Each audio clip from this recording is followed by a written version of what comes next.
Okay, hi everybody. It's Professor Harris, and I'm ready to begin with our first lecture on what is theater, chapter one of your textbook, and the introduction to the topic that I'd like to give to you. I've broken this up into two parts, and you can watch part one now, and then the next part another time. This is going to cover basically the first half of chapter one and give you my own personal introduction to the topic of theater, what we're doing, what it is we're talking about in the class. I want you to come to understand it and appreciate it as something that is lively and part of being a person, part of what makes us all human beings. This thing that we share, this beautiful thing called theater. So I really want to share with you what I love about it. And I'm going to start talking with you based on how the textbook introduces it to you. I think it's a pretty well laid out book. Now, if you're following along with me, not just in these PowerPoints, but also and lectures, but also reading through the book, what I do in these sections is I'm highlighting to you the parts that I think are important for you to remember. So there's going to be the greater sum that the textbook gives to you, and there's going to be what I am summarizing for you in these lectures. So generally, the things I'm most keen that you come to understand are what are in these PowerPoints and in these lectures. So take extra work with that. Some people like to highlight in the textbook as I go along, or something like that. So whatever works for you, so that you can remember. Anyway, so what we're going to be doing in this class is a survey of the theater arts, and this is not an acting class, obviously, because you're all over there and I am over here, and we can't do any kind of live interaction. So it's not a crafts class whatsoever. It's just an academic study of what theater is, and I'm going to be sending you out in the community and for a few circumstances to do some theater activities, such as going to see a play and interacting with some theater professionals. And these are in upcoming Dropbox and discussion assignments that I have for you coming up. So be prepared to be getting out of your chair and actually going out and doing things in the world. Theater is not something you sit at home and just let happen to you, as you'll hopefully come to know. Or for those of you that have already got some experience in theater, you'll come to appreciate even better. So I'd like to, I'm going to take my little picture away right here, and then I'd like to go through this section here of the PowerPoint and just let you know what theater is for those of you that don't know, if you've never been to the theater. You know, before I start, a lot of people say, when I ask the question in our in-person classes, to raise your hand and who has seen a play before, a lot of people raise their hands up, and then get into a little bit more explanation about what it is that they have seen. And then often it's a play they saw in fourth grade, or their big brother or big sister's dance concert, or a terrible high school musical that they saw when they were 14. And I'm going to introduce you to the world of theater art, a professional adult theater that is going to be something that, if your experience with theater is pretty limited, I'm really hopefully going to really open your eyes to a whole new awesome world of what theater really is. Okay, right on. So let's get on with this. Off I go. I'll come back and bug you in just a little bit. Boom, boom, boom. Hey, what is theater? Well, I don't know. So theater historically goes back millennia, and its origins are based in ritual interactions that we have with one another. Basically, it's the universal need we have to share our lives to each other, with each other, to experience, express, understand life. And theater itself has come from these ritualized origins and now has flourished into many, many forms all over the world. It's evolved separately in different cultures in every corner of the earth. It's a really cool thing. So what has happened is it's gone from these primitive rituals and to a litany of styles, a journey of styles all around the world. And we're going to be talking about that. So these rituals, in order for me to really explain what we're talking about, it means that I want you to visualize a campfire. And the modern day campfire right now with the kid telling stories is the ancient origins of theater. So very little in some ways has changed. So take yourself back in time to imagine, if you will, a group of cave people or hunters, and this very primitive culture. Maybe they don't share a language. All they are doing really is surviving together in a small band of people. And let's say a couple of hunters and 3 hunters go leaving the village one day to go bring back some food for the village. And they hunt, they bring down an animal, and they bring it back to the village. And then you have your everyday people who are sitting back at the village living their lives and not really knowing what's happened with the hunters. The hunters come back, let's say, bloody and bedraggled and carrying this carcass on a stick and sweating and filthy, and all of these people right here are all sitting around their campfire going, "What happened? What was that? You brought us some food because I'm hungry, but what the heck just happened to you guys?"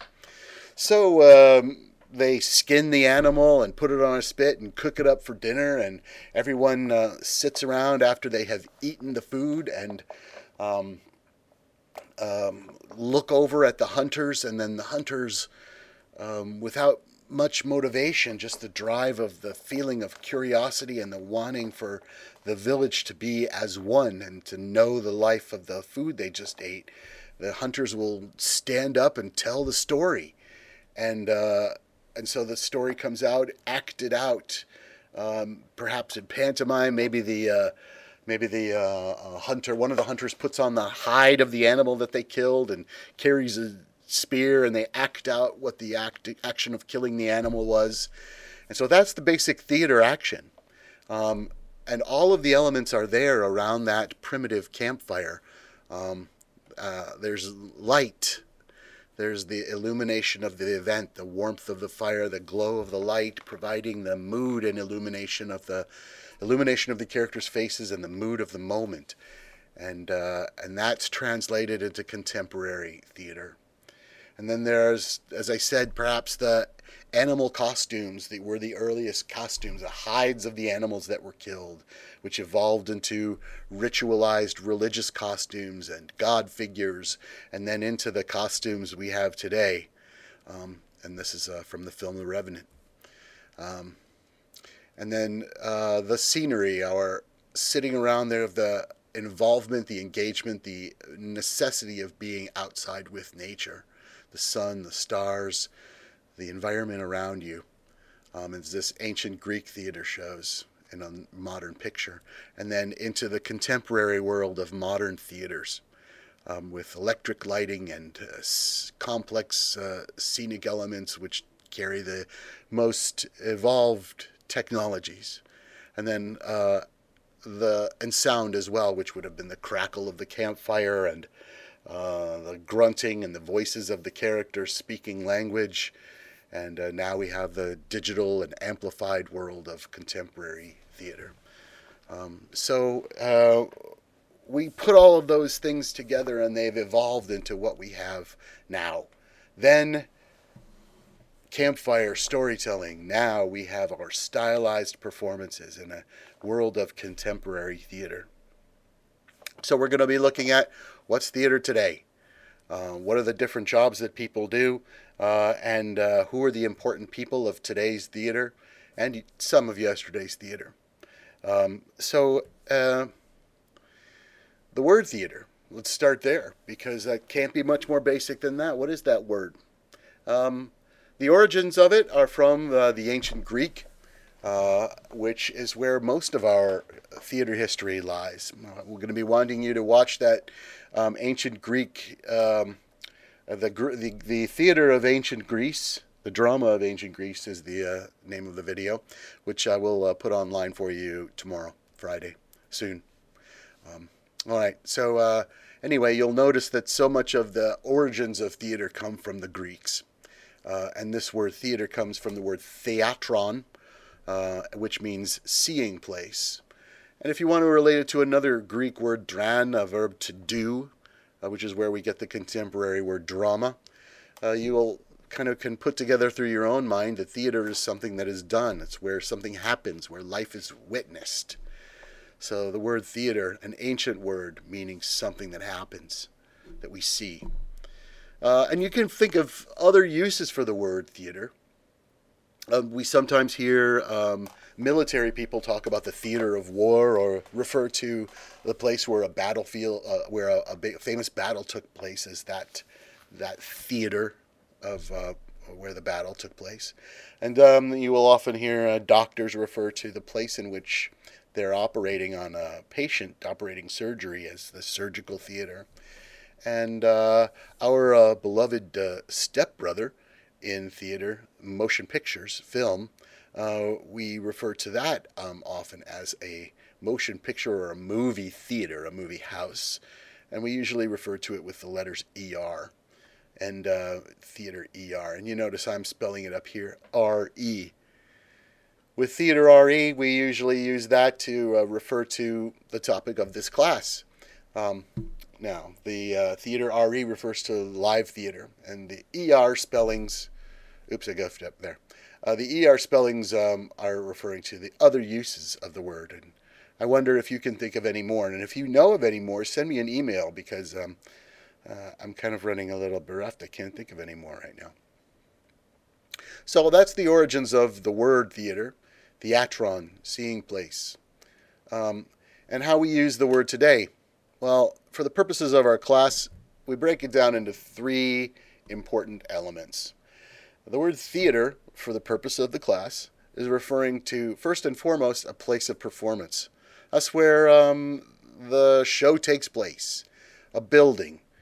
And it can be any kind of structure. There's nothing that makes it to be a building. I mean, if you consider perhaps what you and friends did when you were kids, playing in the backyard and acting out a TV show or a movie, or maybe you played Star Wars in the backyard like I did, and your parents came out or some friends came out and watched you perform it, that moment is this theater building.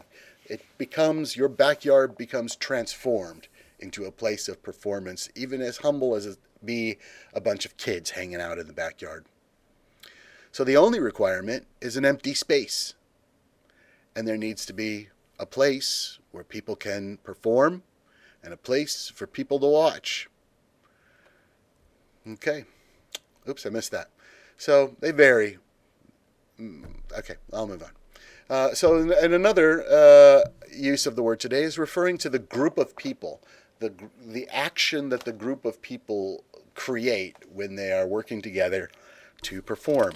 The theater company, also referred to as the ensemble. So that activity, that theater performance that you witness, that collaborative art, is also referred to as theater. So one might say, I'm going to a theater building to watch theater show on stage, to watch theater happen. And as we'll come to know in the class, the theater is collaborative. It's what it is a collaborative art, and that's what makes it unique. So as reflected in this picture, there's an enormous number of people that work together. All of those people working together create theater, the company, the ensemble. And